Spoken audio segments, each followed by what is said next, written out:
আসসালামু আলাইকুম প্রিয় দর্শক, সবাইকে আবারও স্পন্দন এগ্রোতে স্বাগতম। তো আপনারা জানেন যে আমার খামার এবং আমার বাড়ি ২ টাই নদীর পাড়ে। যে নদীটি আপনারা দেখতে পাচ্ছেন এটা আসলে আমাদের এখানকার ভোগাই নদী নামে পরিচিত। মেঘালয় অঞ্চল থেকে যে পাহাড়গুলো আছে সেখান থেকেই এই নদীর সৃষ্টি।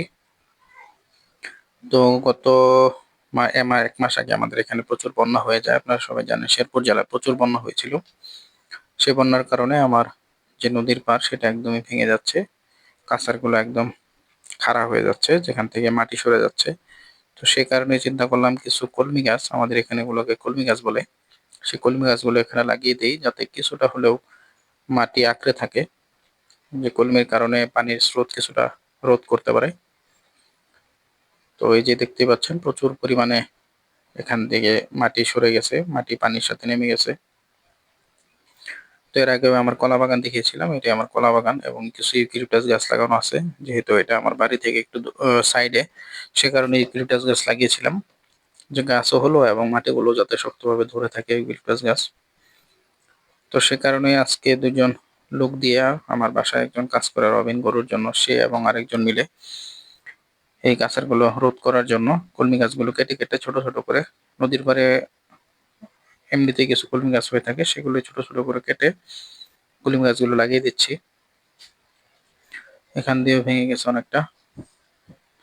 তো প্রচুর পরিমাণে ক্ষয়ক্ষতি হয়েছে এবার বন্যার কারণে।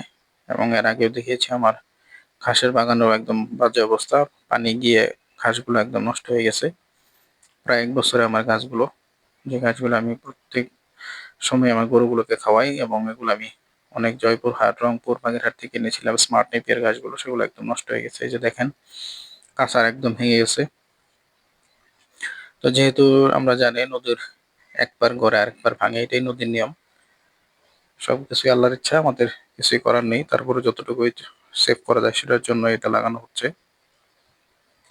এদিক দিয়ে একদম খাড়া হয়ে গেছে, এটা আমার ঘাসের বাগানের পিছনের অংশ। এই যে ঘাসের অবস্থাগুলো একদমই খারাপ অবস্থা। ঘাস এই সাইড থেকে দিক দিয়ে পানি গেছে, পুরোটাই নষ্ট হয়ে গেছে। জাল দিয়ে যে বেড়া দিছিলাম সেটাও একদম ভেঙে পড়ে গেছে। গরু ছাগল রীতিমতো ঢুকছে এবং ঘাসগুলো খাচ্ছে।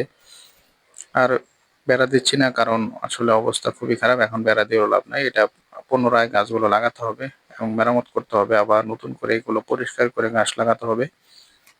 তো এখান থেকে গরুকে খাওয়ানোর মতো আসলে আর কিছুই নেই, একদম ঘাসগুলো পড়ে গেছে।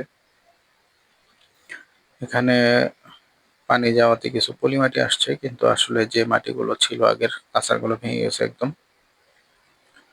তো সেটাই বাঁচানোর জন্য চেষ্টা করছি আর কি।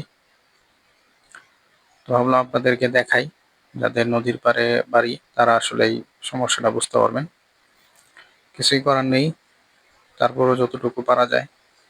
এই যে নদীর পাড়ে কিছু কলমি গাছ হয়েছিল সেগুলাই কেটে কেটে লাগানো হচ্ছে। এই পুরোটাই আমাদের বাড়ির পিছনের অংশ, এবং এই নদী প্রচুর পরিমাণে মানুষকে আগে ভোগাতো বলে এর নাম দেওয়া হয়েছে ভোগাই নদী। যে কলমিগুলো কাটা হচ্ছে, কেটে কেটে ছোট ছোট পিস করে এখানে মানে কাছারে শুধু ঢোকাই দেওয়া হচ্ছে যাতে এগুলো আবার বড় হয়। শীত সিজন আসলে পানি একদম কমে যাবে। আবার আমাদের এখানে রাবার ড্যাম আছে পানি আটকে রাখার জন্য, সেটাও করা হবে। নদীর কম থাকার কারণে আমাদের এখানে প্রচুর মাছ মারা হচ্ছে। এই যে লাঠিগুলো দেখতে পাচ্ছেন এগুলো আসলে বোয়াল মারার বসি, এখানে বোয়াল মারা হয়। তো সবাই ভালো থাকবেন, স্পন্দন এগুলোর সাথে থাকবেন। ধন্যবাদ সবাইকে, আসসালামু আলাইকুম, আল্লাহ হাফিজ।